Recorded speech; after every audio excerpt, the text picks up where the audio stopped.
I have finally done it. I went and I put up the listing for the Viton gaskets, the button gaskets, DJ0060B01, and the crown gaskets, DJ16. Basically, they're the same, except one is 16, one is 06. DJ0160B01.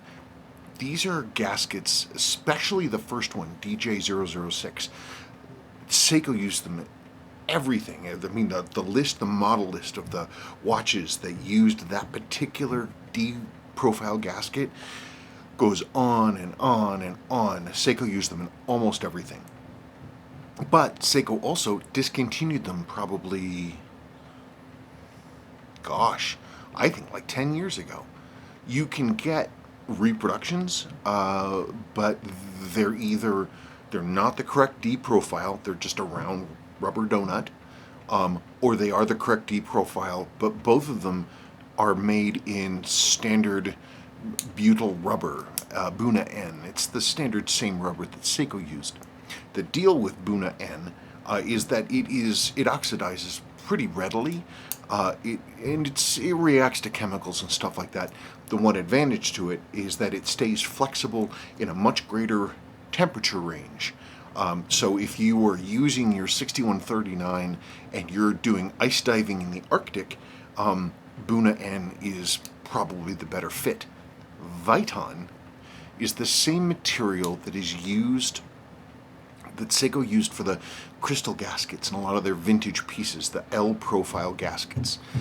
The thing with those gaskets, those Vitons, that anybody who's ever taken one of those original ones out, you can open up a watch that was made in 1970, and that L profile gasket under the crystal is still perfectly fine. It's not compressed, it's not degraded, it hasn't oxidized, it's completely flexible.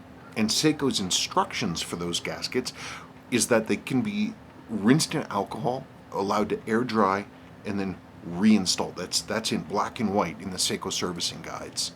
And that is because Viton is a chemically stable rubber.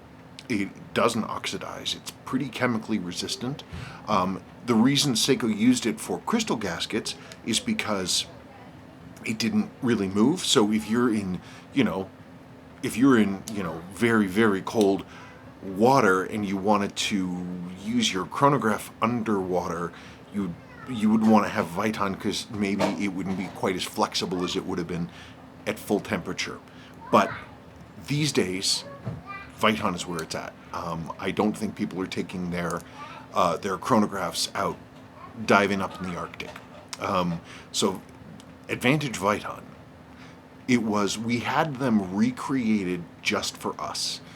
Brand new molds, reverse engineered, done only for us out of Viton. We are, as far as I know, the only source for Viton button and crown gaskets for these vintage models anywhere in the world. They were quite expensive, and the price obviously reflects that. But the nice thing about Viton is instead of, that old situation with you get your 6139, your old 6139 and the buttons stick and the seals are just cracking off in pieces. Viton's not going to do that. So anyway, I have them up and they're ready to go. I also put some watches on the website. So anyway, the gaskets are under parts on the website. So kleinvintagewatchrepair.com/parts or something. Anyway, that's where the gaskets are. I also put a couple more watches up for sale on the website, including I just don't ever wear it. My Rodania, super waterproof. It's from like 1970 with a beautiful Landeron 248, completely original dial, original loom. Beautiful butter-colored tritium. I love it. It's cool. I just tend to not wear hand winders. And it's a no date, so it's a chronograph in time with running seconds, but it's really nice. And the Landeron 248 is a really, really nice, underappreciated movement. They're cool. And that's a cool piece. They aren't seen very often. I have it on sort of a vintage generic stainless bracelet. They originally came from the pictures I've been able to find on sort of a burgundy russet colored perforated rally. I also have up an interesting watch. It's a Seiko 8229500A. It's basically brand new. It has both of the case back stickers are in place. I don't think anybody ever really wore this. These movements were made and designed by Suwa in the same era as the 754Xs, and so like those, it's all metal train, 4 jewels, all metal gears, and it's got a variable trimmer, which means you can dial this thing in super tight. Beautiful TV dial, 38.5 millimeters. They're about 32 for the black frame here. Cool piece. I'm simply not wearing it. And I have some other stuff too. In fact, I have a lot of stuff. So if you're looking for something, ask me. Maybe we can make that happen. Okay, that's it, folks. It's Sunday afternoon. Gosh, it's 4:15.